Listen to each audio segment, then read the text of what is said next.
Pambansang loyalista, dito mo makikita. Pambansang loyalista, dito makikita ang totoong balita. 1, 2, 3, Pambansang loyalista, ito ang the best.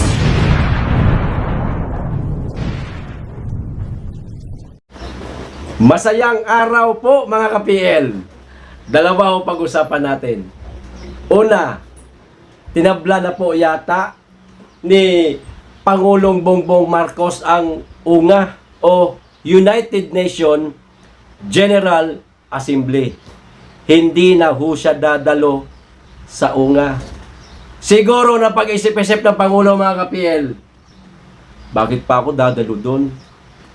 Minsan ako nanawagan at humingi ng tulong. Hindi naman nila ako pinagbigyan, tinablangan nila ako.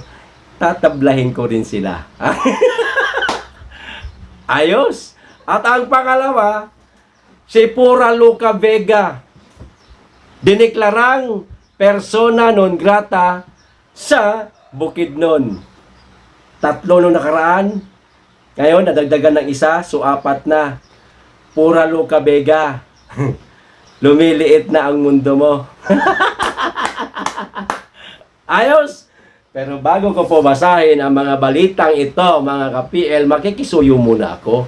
Sa mga hindi pa po nakasubscribe, baka naman po at pakiclick na rin ang notification bell para updated sa lahat ng upload at huwag nyo pong kalimutan palike sa video. Maraming salamat! Makikisuyo lamang po. Ito na. Hindi dadalo si Pangulong Ferdinand Marcos Jr. sa United Nations General Assembly Usunga sa Setyembre. Kinumpirma ni Philippine Ambassador to the United States Jose Babe Romualdez noong Miyerkules. Kinumpirma. Siguro tinanong nitong pinsan ng ating Pangulo na si Babe Romualdez, ang ating Pangulo, na Mr. President, meron na namang gagawing UNGA. Dadaluho ba kayo? Hindi na. Kanila na yung UNGA nila. Ito ba?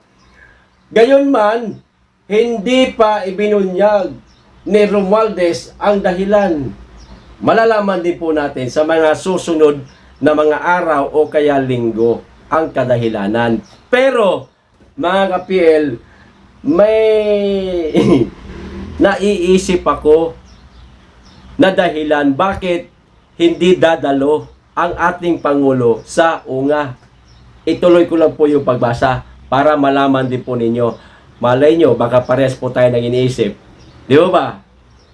Minarkahan ni Marcos ang kanyang unang pakikipag-ugnayan sa UN at ang kanyang ikatlong opisyal na paglalakbay sa ibang bansa nang dumalo siya sa ika-77 na sesyon ng Sunga sa New York noong Setyembre ng nakaraang taon.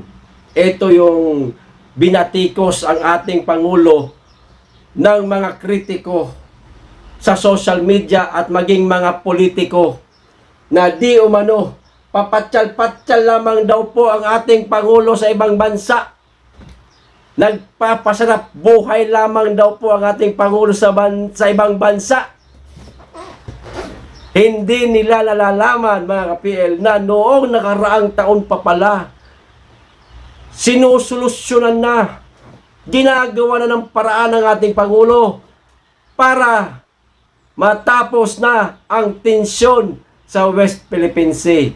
Ngayon, alam nyo na kung ano ang dahilan. Bakit nagpunta ang ating Pangulo sa New York? Tapos kayo, mga letse kayo na mga kritiko ng Pangulo, agad-agad nyong hinuhusgahan ng Pangulo na pasarap buhay lamang sa ibang bansa. Mema, ang tawag ho sa inyo. Mema sabi lang. Kayong mga naggagaling-galingan. Eto pa sa kanyang unang talumpati, makinig kayo mga kritiko ng Pangulo sa UNGA, ha? Sa kanyang, ulitin ko lang, sa kanyang unang talumpati sa UNGA, nanawagan si Marcos sa mga miyembro ng UN na lutasin ang mga hindi pagkakaunawaan sa pamamagitan ng katwiran at tama sa gitna ng mga tensyon sa West Philippine Sea.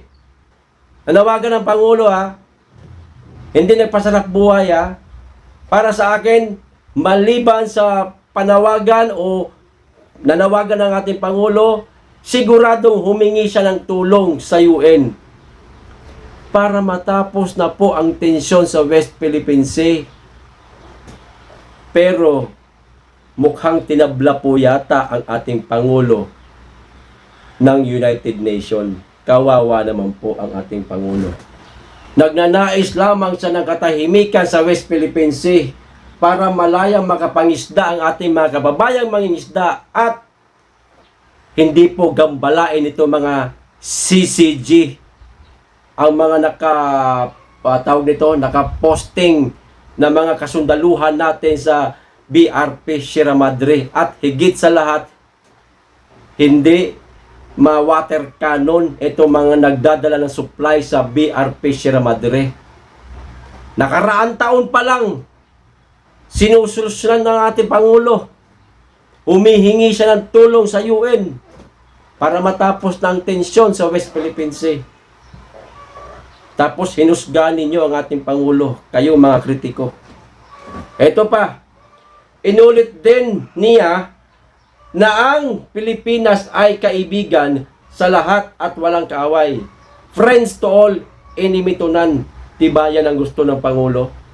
Noong nakaraang Hulyo 26, pinigilan ni Senador Alan Peter Cayetano, isang dating kalihim ng Foreign Affairs, ang iminungkahing resolusyon ni Risa Hontiveros na naglalayong itaas ang mga aksyon ng China sa pinagtatalunang karagatan sa harap ng UNGA. Buti na lang hinarang ni Mr. 10K. Ito pa, noong weekend, isang barko ng Chinese Coast Guard ang humarang at gumamit ng mga water cannon sa mga sasakyang pandagat ng Pilipinas habang papunta sa BRP Sierra Madre sa Ayungin Shoal para sa isang resupply mission. Siguro naman po mga ka-PL, alam na ho ninyo ang istorya tungkol po dyan. Hindi na po natin kinakailangan yan pag-usapan pa. Ang atin lang pinag-uusapan ngayon, etong mga kritiko ng Pangulo na nagsasabing tikong bibig daw ang ating Pangulo sa ginawa ng CCG sa ating PCG. Kayo talaga, mga mema. Noong nakaraang taon pa lang, sinusolusyonan na ng Pangulo. Humingi na siya ng tulong sa UN, harap-harapan sa mga miyembro para matapos na ang tensyon sa West Philippine Sea. Nakaraang taon pa lang. Tapos, sasabihin ninyo na, ang Pangulo ninyo, tikong bibig. Duwag talaga. Weak leader talaga. Mga ungas, nakaraang taon pa, maliwanag, di ba? May balita. May mala kayo ayos na mga ka-PL. Idagdag ko lang po itong si Pura Luca Vega. Ayan mula po sa Inquirer.net.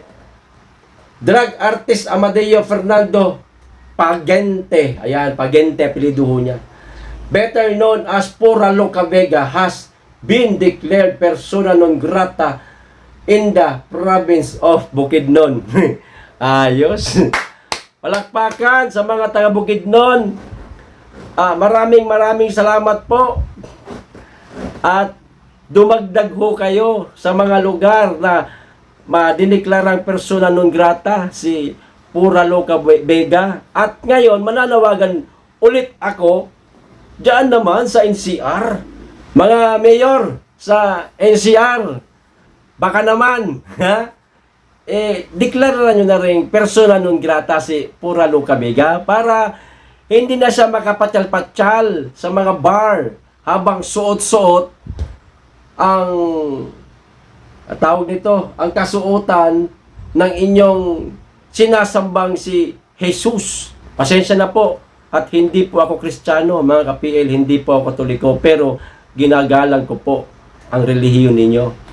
Itong si Pura Luca Vega, siguradong Katoliko ito, pero binabastos po ang paniniwala at pananampalataya ninyo.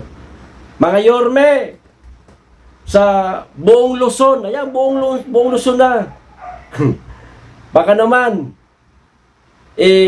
deklaran nyo na rin persona non grata itong bastos na bakla. Ha? Para masaya ho at hindi na siya makalamierda kung saan-saan pa. Okay? Hanggang dito lamang po. Maraming salamat sa inyo lahat. Mag-iingat ho kayo lagi. Be blessed.